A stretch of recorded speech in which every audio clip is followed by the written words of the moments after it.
Hi, everybody. This is a podcast where real doctors discuss fake medical emergencies. That means that unless Frank Dux hit you with the Daimok at the Kumite, this podcast is not medical advice. If you need medical advice or medical care, please contact your doctor. Also, just as a heads up, early on in this episode, Dr. Greg Winter's microphone acts a little bit funny, so it sounds like he's calling us from 1955. That clears up 3 or 4 minutes into the episode. Thanks for understanding as we're getting through this whole recording in isolation thing. Enjoy. Hi, everybody. I'm Jackson Vane. I'm Johnny Kolasinski. You might remember me from such podcasts as... What? I think you a froze. podcast about exactly how we all feel right now. This is Hi Everybody, a bad medicine podcast coming to you live from social isolation day number 1055.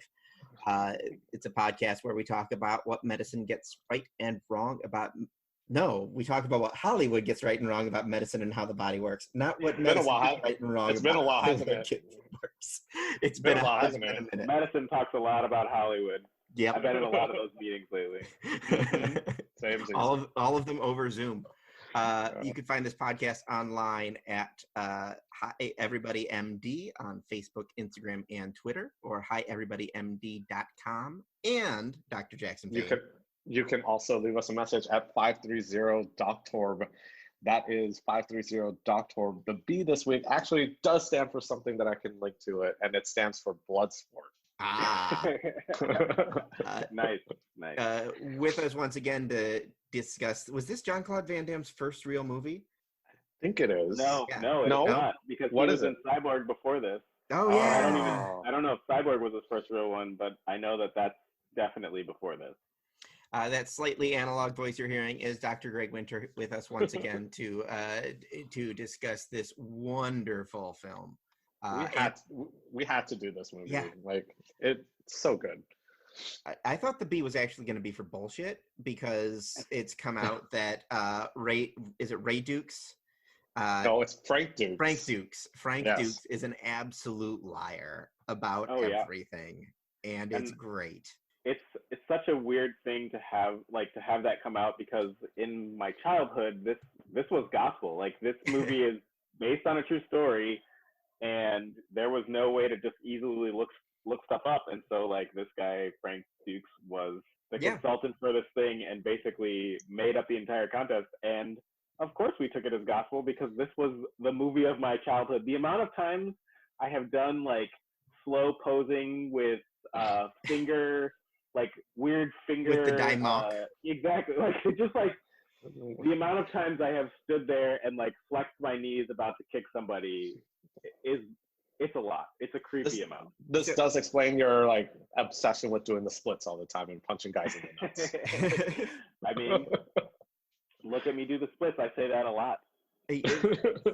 For those of you who haven't seen this movie, if you want an introduction to it, just read like the instruction manual to Mortal Kombat. Pretty much, yeah. Basically, this is like Johnny Cage is based on making fun of this. Yeah. It's an underground fight club, and sometimes people die.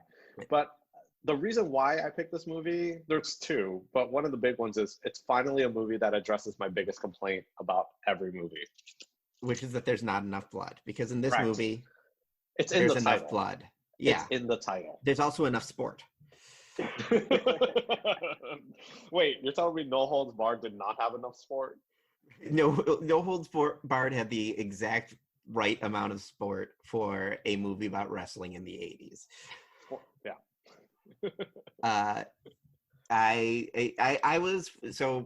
I've never seen Bloodsport until today. How have you lived your life and not watched this movie? I don't know, but my wife and I were both pleasantly surprised with how little this one sucked. It's great. Can I ask for, hold on, is this better? Oh, that's so much better. Significantly better. It's not echoing with you guys? No, not at all. I just assumed that it would. This is off the computer mic, so. Yeah, oh, that's great. That's like, if we hadn't been funny, I'd say let's start over. You could leave that part and just go, Well, Greg has decided to surface from the water, and now we can hear him again. Hey, since Greg, I think you've watched this movie more than I have, which is saying a lot. Can you set up the basis of this movie, just the first part? Just why are we, or how did we get to where we are? So, I mean, it's like in real life, a guy lied about his entire life story and sold it to movie producers and made a bunch of movies as the martial arts consultant. But for this movie, what happened is that there's a guy who was caught breaking into someone else's home. It turns out that that person was a martial arts expert, and in the process of training him, the martial arts expert's son dies, and so he becomes the surrogate son, and then eventually gets sent to go to this tournament. But also, he's in the military, and to do the tournament, he has to run away. It sounds convoluted, right? Yeah. I think it almost sounds like it's wrong. It sounds like a story that somebody would have made up. Almost like someone's making it up as they're pitching the story to a Hollywood executive. Yes. But basically, it's about a guy that goes to a martial arts tournament, and it's also very nationalistic. So it's like, hey, USA defeats the world. Yeah. Okay, USA. It's mildly racist. No holds barred, full contact martial arts to the death tournament that no one's ever heard of, and yet there are reporters there and people chanting Kumite. I have to be honest though, it was significantly less racist than No Holds Barred. I haven't seen No Holds Barred for a long time, but I did just see Forrest Whitaker throw some Chinese food on the ground and the dog didn't eat it. So also, this movie does have African warriors that jump around like monkeys. I decided not to address that. Yeah. If we're gonna touch on the racist, No Holds Barred. It's pretty tough. But I mean, if we touch back on the part where he goes and invades his neighbor's house, that training he did was just, I don't know, it seemed a little off. The training montage in this movie is like my most favorite training montage out of anything. I think Rocky gets all the credit, but this movie is the one where we like literally watch people do stuff and tried to figure out how do we set that up so that we can do that same exact thing and be that cool. You mean like posing and then your teacher wailing you with bamboo at each individual pose? The most important part of martial arts training is slow pose and finger position. Yeah. Basically, it's tutting. I have to be honest. Like the first 15 minutes of this movie also could have been a prequel to 50 Shades of Grey. I think you watched a different version of 50 Shades of Grey. I may have only, read the back of the back cover.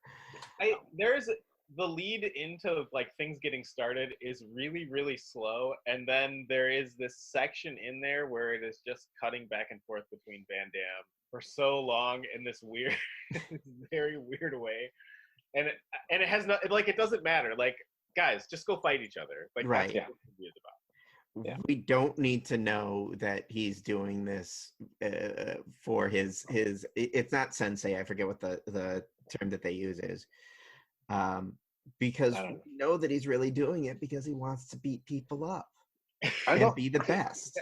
Yeah, I don't understand the purpose of that split leg torture, like the one where like there's so much foreshadowing in this movie. It's amazing. He's got like the splits, he's got the tea party, he's got the fish grab while he's blind. Like they do a very good job setting up that he can do these things. Right. Because he's a superhuman. Well, check off. Yeah, that was actually my first question as far as medical accuracy goes. Can Jean-Claude Van Damme really exist? He does exist. He's a real person. There was a movie that Did Frank Dux tell you that? There's a movie that came out not too long ago. I mean, normally I don't do any research, but I definitely didn't do any this time. And it's like weird sort of self-referential. Yeah. It's really good. It's totally worth watching. Where Jean-Claude Van Damme plays Jean-Claude Van Damme, who is also a secret spy. It's basically like Birdman before Birdman came out. Like a dude returning to like his career in the past and also finding some solace in it and doing a good job of it. I mean, you should, if you're interested in Jean-Claude Van Damme, that's a movie worth watching. Also, you should watch Bloodsport. It's great. Yeah. You should watch it 30 times, and you should go back in time and watch it as a 10-year-old. This might be the most pleasantly surprised I've been by a movie. Oh yeah, I was super happy. I had forgotten how much I enjoyed it. It's good. Yeah. It's good. It's so formulaic, but it's also exactly so what you want out of it. Right. yeah. It's the kind of movie we need in this kind of environment. If you have VLC player, you can watch it like 1.4 speed and still get all the audio with the sped up. And that's what I've been doing, and it's even better. With the weird accents and whatnot just coming through. I mean, it's like, put the subtitles on, it's great. I think that Tommy Wiseau and Jean-Claude Van Damme are from the same planet. Yes, Earth. The accents are pretty close at this point in time. Did you say yes, Earth? Yes. It took me a second to process that. Tommy Wiseau is not from Earth, but I hear what you're saying, Johnny. Okay, so moving along though, can someone like really get themselves in a position like that split leg bamboo thing? I imagine with the right amount of training, you can do a lot of stuff with your body. I mean, that is Cirque du Soleil in a nutshell. But as Van Damme was kind of coming up in the action scene, there was always this rumor that he had his hip flexors cut so that he could do the splits easier. Because he does them so fast. Yeah.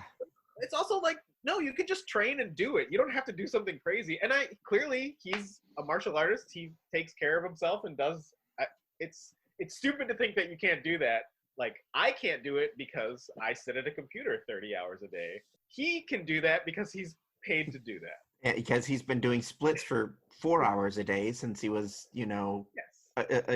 We watched him train. He got pulled apart by bamboo trees. Like, he can do it. It just looks so painful. It really does look so terrible.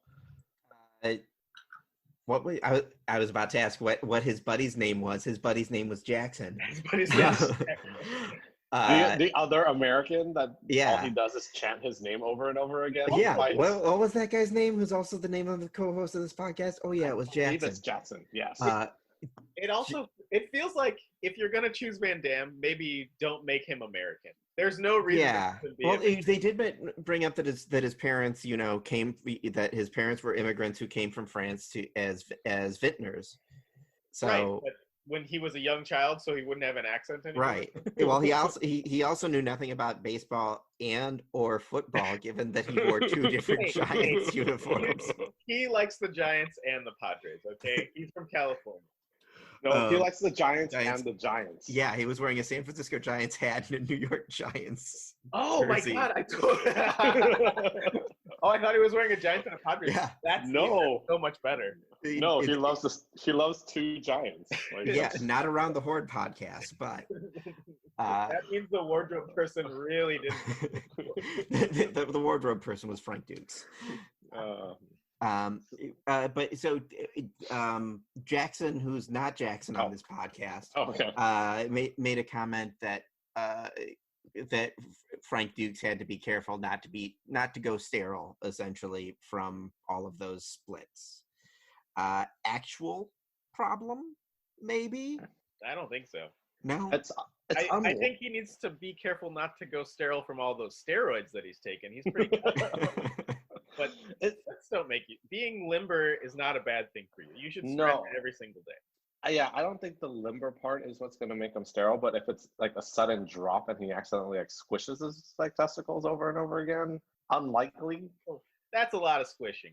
That's a lot of squishing. But you got to remember, he goes at such high velocity when he drops down. He does drop quick. I think it's more of a problem for the people he's punching in the junk than it is for him. There's a lot of the drop. Okay, there's two very key attacks in this movie. It's crotch punches and head clubbing. Yeah, the whole movie. And I think and I think it's key because the first fight, it's said best by Ray Jackson when the guy's bleeding from his mouth. That's why they call it Bloodsport, kid. Yep. I was watching this with my friends, and the funniest comment that was made was, "I don't think Jackson is taking Bloodsport seriously." It made me very happy. And you're by that you mean it's Bloodsport. By that you're referring to Ray Jackson and not me. Yes, not you. Because I take this movie very seriously. Bloodsport, which had enough blood. Oh God! And a lot of it was real blood. Really? I think, I think so. I know that one of the guys actually got knocked out by Jean-Claude Van Damme during the fight, and that's the shot they used. I believe that. I think that's the movie rule. If somebody gets hurt, you're supposed to use the take. Generally, if somebody gets hurt, it looks a lot less realistic. I mean, I wrote down the breakdown of each of the three main characters' fights. So it's like Ray Jackson's first fight, clubs a guy in the head. That guy bleeds out of his nose. I think he's dead. Chong Li's first fight, snot blow, choke guy, wave, club to the head, kills guy. And then Frank Dux just punches the guy, waves his hand at him, and then he passes out. I was never sure when Chun-Li was killing people. Yeah. I was the same way. I felt like the only time he killed somebody was when the judges turned their back on him. If only we could get some medical information about whether or not he had hurt someone significantly. Yeah. I mean, would you think all those clubbing... Well, as a guy who was in the movie, I mean, a lot of those clubbing blows look like significant blows that should cause at least a concussion, if not like some kind of brain bleed. It's kind of like going through the whole James Bond talk all over again, where if you get hit that hard, you're going to be real fuzzy. You're not just going to get up and get back to fighting. Yeah. I will say that's the thing I liked about this movie is the fights are not like in Rock. If you take Rocky, like there's a lot of punching people in the head over and over again. And I mean, it's very great for dramatic purposes. But in this, like fights are over real quick. And that's how actual fights happen. Like fights don't last for minutes and minutes. Fights end immediately when you fall off the tilted platform. Yeah. Yes, but you know, when you get punched in the face once or twice, you're done fighting. Yeah. Unless you're a UFC person. What did you guys think about how everyone bled out of their mouth? Like every single person who got gravely ill or gravely injured, blood from the mouth. I will say getting kicked in the side or in the groin does not equal bleeding from your mouth. But getting hit in the face often means you're going to bleed from your teeth are sharp, your inside of your mouth is soft. It's probably not a spittable amount of blood or a drippy amount of blood, but you'll get a little blood. You brought up something really funny because I had a kid yesterday, speaking of like groin punches and whatnot, his mom thought that he got punched in the groin so hard that he was choking on his own testicles. No joke, thought that he was choking on his testicles. No. Yeah. No. That's I mean, that'd be impressive. Could he do the splits? No. Okay. Then obviously not true. No. But the reason why he had that sensation he couldn't breathe is like sometimes it's kind of like when you get punched in the stomach, you get the wind knocked out of you. It's the same kind of thing. So the kid was kicked so hard or hit so hard that he just couldn't catch his breath. Right. So his mom's immediate answer was, oh, his balls left his scrotum, went through all of the organs blocking the way into his esophagus somehow, and then choked him. Again, I'm not a doctor. Uh-huh. But I don't think balls do that. They shouldn't. They're attached. Yeah. When you have very little knowledge about something, you can be very dangerous with the conclusions that you draw. Yes, like traveling balls. Yeah. Or insert political statement here. Balls, they would only travel up to your kidneys where they drop down from, right? No, they drop from your stomach. Everyone knows that. Yeah, after you eat too many hot Cheetos. That is a part of med school that I do not remember. What? Where the balls come from? Yeah. Jesus? I mean, because they drop down from your abdomen, but I don't know. In the inguinal canal, and they travel down, and then they... You're saying the things that you know, but not answering the question. Oh, like embryologic origin? I don't know. Yeah. I'm not an embryologist. I'm a stupid ER doctor. I don't know anything. That's what everyone tells me all the time. Yeah, everyone tells me that all the time. I'm looking at other fights. The bear hug, big Asian man bear hugs. Yeah. It reminds me of the choking game. Which did you guys play that? Because we decided to have just normal fun. Do you know? No one in my friendship circle died from it. Oh, I have one guy who started having looked like he had seizures after doing the choking game, but that's what it looked like. This is not the first time that's come up on this podcast. The choking game? Probably not. But that's what it looked like. I mean, he finished off the monkey man, but he couldn't finish off Frank Dux with the bear hug of death. But yeah. That's also I'm offended by the monkey man even now. Huh? Yeah. The monkey man? It's exactly the type of thing that should have signaled how fake this was to anyone that was paying attention. Right? Like, oh, a guy from Africa, let me tell you how he fought. Like, you can go fuck yourself. I'm going to share with you my favorite. Excuse me, it's not Frank Dux. No, Dukes. Yeah, Frank. Like, put up your Dukes. Right. I'm going to share with you exactly why. Like, this is an IMDb fact. Frank Dux claims that he had 56 consecutive knockouts in this tournament.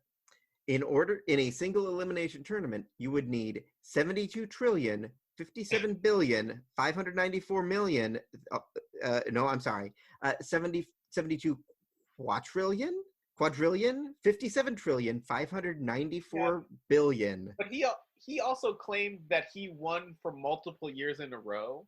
So like, oh, you can sort of believe that maybe he just kind of went all the way through and had 7 knockouts in a row each year, whatever. But also, this is how does this thing exist if no one has ever heard of it? Like, you can't have that type of tournament unless people know about it. Right. It's just you can't have the world's best fighters at a tournament without. Unless it's a secret tournament. Even if it's a secret tournament. Well, look, you can't have the world's best fighters. That's why you got Ray Jackson. Yeah. I remember the sleepovers where we sat up late at night talking about this and how cool it was and how we were going to win the Kumite. The movie means something to my child.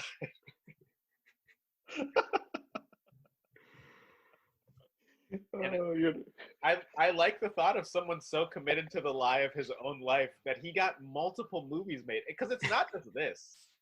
It's, I mean, basically any movie that Van Damme is in, he was a fight coordinator for, and then also for a bunch of other stuff. And I think he even did some military consultation and teaching, which is hilarious to think, like, a guy that has no background, just such a good liar that just like, all right, guys, we're going to do this.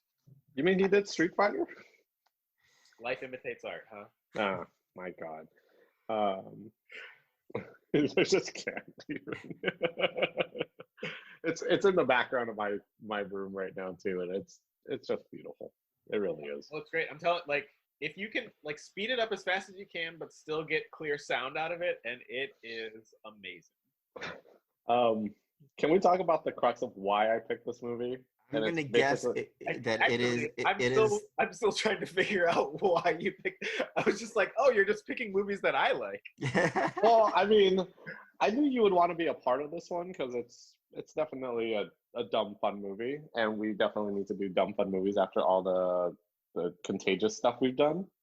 So, but the reason why I did this one was it's right after Ray Jackson's fight with Chong Li, and he ends up in the hospital. Yes, he does. I'm quintuple fast forwarding to that right now. Okay.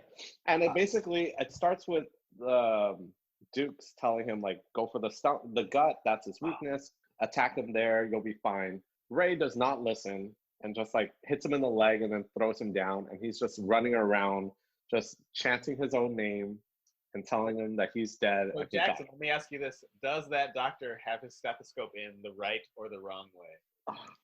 I gotta go back to that part. It's the wrong way. It's facing backwards. Of course, because that's the way it feels like it should be.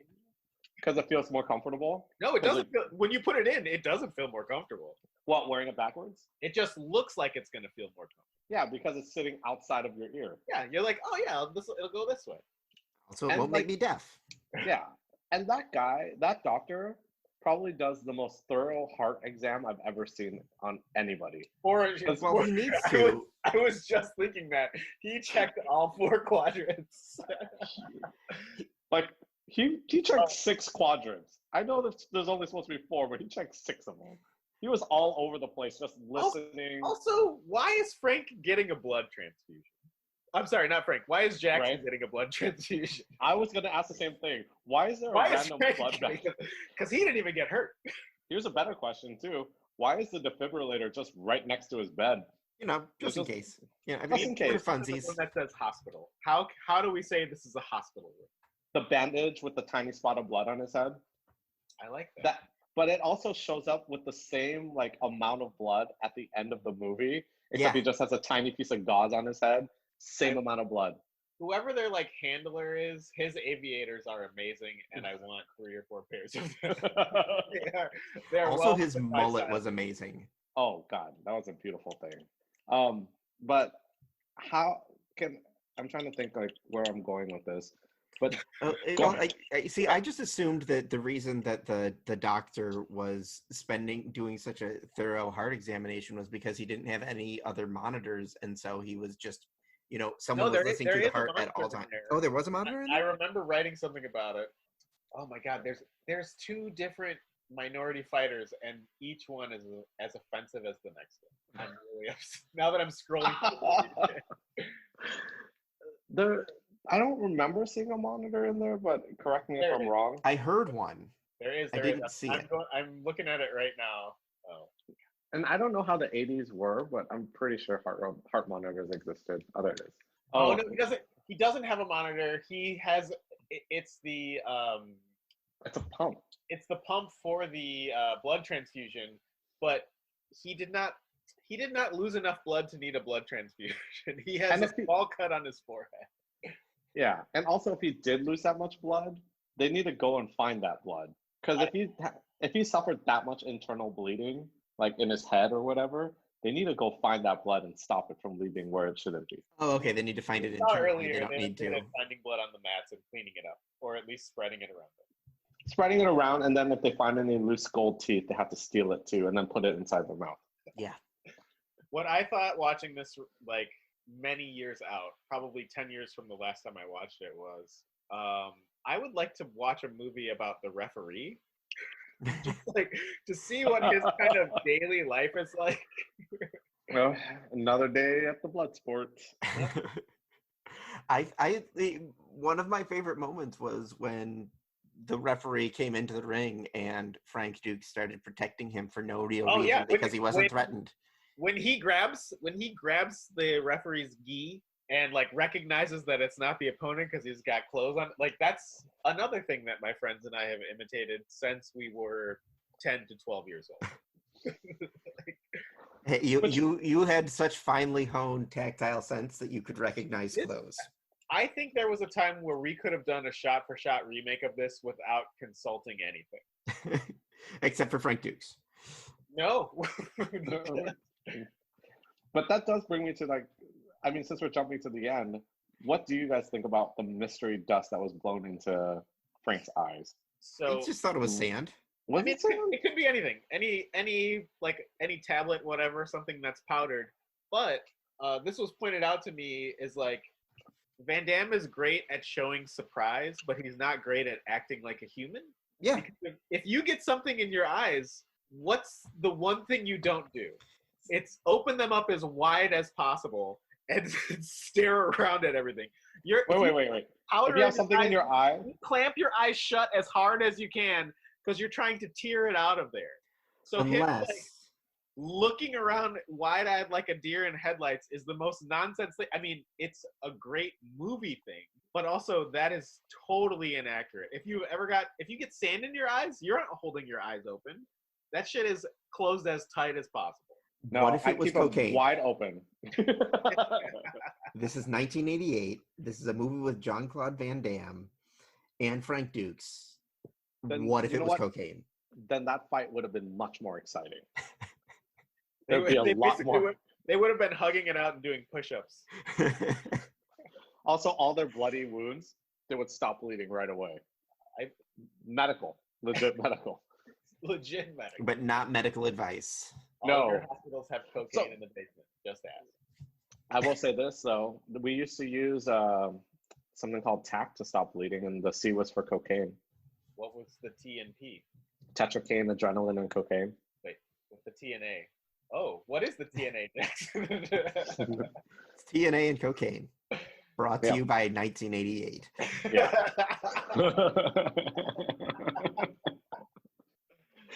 Oh, this movie has so much stuff. God. Can I have like a short diatribe that I don't care whether or not gets kicked out? Absolutely. Yes. So my friend that we used to shoot each other with BB guns. One of our friends last year died suddenly a year ago, literally a year ago and one day. And his dad was a kickboxer, and so that scene where they're like trading kicks back and forth, the side kicks, like something that we used to do all the time. And it was his dad that showed my friend how to do these little, like, you can do shin blocks with your leg, and if someone kicks you and you block it with your shin, they lose by doing that. And it's just like it's like a weird thing to see now that this is an anniversary sort of later, but it was just like, oh, that's nice to see that. He's one of the people that we also watch this movie. Wait, you're telling me your friend whose dad was a kickboxer watched this movie with you? Last year. Yeah.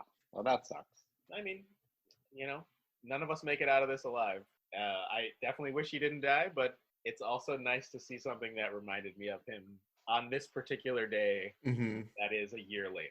Yes, we're all watching a terrible movie. Well, no, this was not terrible. Movie.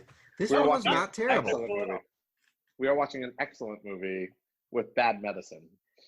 Yeah, terrible medicine. Good movie. Also, can you kill somebody by punching them in the nose? Because Chun-Li does it a lot. I think that's where the confusion is, because it seems like maybe that's what is he killing them, or is he just punching them in the nose? The old wives' tale, what our moms told us was that, you punch somebody in the nose too hard and it goes all the way back into their brain. Your mom told you that? Yeah. Family stories passed down or something. I don't know. I mean, I'm trying to think, what situation it could potentially happen is only if it's like a depressed skull fracture. But that's like one of the strongest parts of your skull is the front of your skull is like it's double walled. I think you have your sinuses and stuff there. Sort of the thing that we talked about when we knew nothing and we're just repeating things that other people said was like, oh, if you punch somebody up in the nose, you push their cartilage into the brain and it kills them. But you would just obliterate their cartilage. Yeah. Skull. I don't think that would really matter. Yeah, the cartilage is so squishy. There's no way it can do that. Huh. I mean, I guess the only way he would die is if he couldn't breathe. But even then, even then he could be a breathe mouth. through his mouth. Yeah, he could be a mouth breather. No, I can't think of a way it would kill him. Honestly, I definitely remember having this conversation. This was a legit graveyard conversation of like, oh no, you push the cartilage up in their brain and then they die. But that's not what cartilage would do. It would just get infected. But it would be a blood. You know what? There would be more blood. There would be a lot more blood. Damn you, Bloodsport. You could have had more blood. But, it is in the triangle of death. That's all it is. But, the triangle of death is based on legitimate injuries. Getting punched in the face, you can get real hurt, but... Yeah. What is the triangle of death? So it's a place where there's a lot of vasculature that can potentially seed up into your brain and kill you. So if you have, an infection, they tell us, don't pop zits, and the triangle of death's, I think it's from your... bridge of your nose down to the side. It's the we're all making the triangle of death, and I know this is a podcast and this is a very not helpful thing. I think basically invert your triangle. Invert the triangle? Yeah. Like that? I think so. I might be wrong though. Secondary question, why is there not a Jean-Claude Van Damme movie called Triangle of Death? Or Inverted Triangle. Also, let's make a movie. It's this. This is the triangle of death. Okay. I Googled it, and apparently I will say, I Googled it, and the first picture was Dr. Oz, and he is definitely a walking triangle of death. So. I would say if Dr. Oz has a thing next to a thing, maybe don't believe it. Yeah, that might have been the opposite. Mr. Jack, Danger. How are you? Have you ever been disbarred by Congress? He got disbarred by Congress? No, but they really tried to. He also didn't. It was so close. I wanted him to be disbarred. He's selling raspberry extract. I mean, he's a bad person. He's giving medical advice on like TV about like certain infections going on in the world right now, and it's not very good. I choose to pay no attention to that. None of this is considered medical advice, right? Yeah, correct. Yeah, it's just us talking about movies and laughing. Yeah, we make it very clear. That... Oh, also, hi everybody. We're just making fun of movies and then critiquing how badly they make medical stuff look. Yeah, in general. And I think this movie, other than the fact that there's copious amounts of blood, some of it's pretty shitty. Oh, well, that actually leads to a pretty interesting question. No? Which is... I bet I know the question. I know, I think it's going to surprise you once again, Greg. This question may surprise you. Yeah. More at 11. The human centipede bills itself as 100% medically accurate. If that's the case, how medically accurate is Bloodsport, Dr. Greg Winter? You need to make the scale. More than 50, but less than 70%. So 60? Wait a minute. No. Human centipede is 100%? Yeah. Yes. I forgot. We've had this discussion before. Yes, I know. It's been a while. I think this is more medically accurate because it's not trying to do anything medical. And that guy does they did the medical thorough heart exam. So I can't be mad. He did a med student level heart exam. I mean, he definitely commented on both the aortic and the pulmonary and the tricuspid, all the areas that you comment on. I think I would say like around 150%. Oh, damn. I mean, the human centipede is not medically accurate, right? we discussed this already. This is the problem I always have. What are you talking about? The poster says it's 100% medically accurate. Right, that's what the poster says, but just because something is written down or because someone says it with a microphone in front of their face, you don't have to believe it. You can know better. Does that mean that I shouldn't have ordered that raspberry extract? No, you should have. It's delicious, but you're still going to get cancer. You mean the super antioxidants won't stop you from getting cancer? They're actually so oxidizing that they oxidize. It's dangerous. You're going to stop some cancers but cause others. It's fine. Everyone's going to die. Just accept it. You'll be better off. Thank you, hospice Dr. Greg. Also, always consider your source, and I'm a hospice doctor, and that's what I deal with all the time. Yeah. Oh my God, Van Damme just got the dust thrown in his eyes again. You need to watch this on I want this to be on fast forward in my life all the time. If Google Glasses had worked a little better, you could have made that a thing. Yeah. Dr. Jackson Vane, do you have a rebuttal? No. As to the medical accuracy. I wouldn't say it's as high as what Greg said, but I'd say it's close. I'd say it's about as accurate as I'd say 100%. Hey, how is it? I mean, people are getting punched and they get hurt, and people are bleeding from their punch. Somebody gets a concussion because somebody kicked them in the head. That's medically accurate. In Human Centipede, 3 people die because they got slowed to get, like, come on. They died of sepsis. They did die of sepsis, but also they... Immediately. You know what? I'm not doing this. Oh, wait, you're wrong. We're going to have a full debate on the accuracy of Bloodsport versus the Human Centipede. My dad heard the Home Alone episode, and then he was like, "Oh, I gotta watch this Human Centipede." I was like, "No, you don't." No, you don't. No. I mean, you could, but we hold no responsibility. No, I definitely was like, "No, you don't. You don't need to watch that one." I will say that was a very good time, though. It was. That was terrible. That was great. So I stand by my comment. Interesting factoid about that doctor that you've been discussing. He's Which the one? owner, the doctor in the doctor in the movie in Bloodsport, that did the really thorough heart exam, is the owner of the producing studio. Oh. Yeah, the actor who played that, just did a little cameo as that doctor. And he did a very thorough job. I mean, he did a better job than some of us when we listen to Hearts. You know what? I mean, as racist as this movie is stereotypically, a lot of different nationalities get speaking roles in it, and that's better than most Hollywood movies do. So I'm fine with it. You know who doesn't get a speaking role? Chong Li. No, he has to. He does get a thumb across throat role and a pointing role. Chong Li, no speaking role. No, he has one line, and at the very beginning of his fight with Dukes. I can't hear you because I'm deaf. I'm not touching any. I don't think he's deaf, but he sure acts like it. Yeah, I did like when he was psyching up the crowd by mouthing words at them in his fight with Jackson. I agree that you guys are saying. What? I said I agree that you guys are saying things. Yeah, I mean, this movie's great. I don't know what I would fix in it though. I mean, other than Greg's very good comment about you shut your mouth right now. There's nothing to fix in this movie. Dust in the Eye. There are very few perfect movies in this world. Terminator 2, Ferris Bueller's Day Off, Bloodsport. Would you fix the Dust in the Eye scene? No, I mean that's for artistic license. I just want him. I want him tearing up and just copious tears running down his face.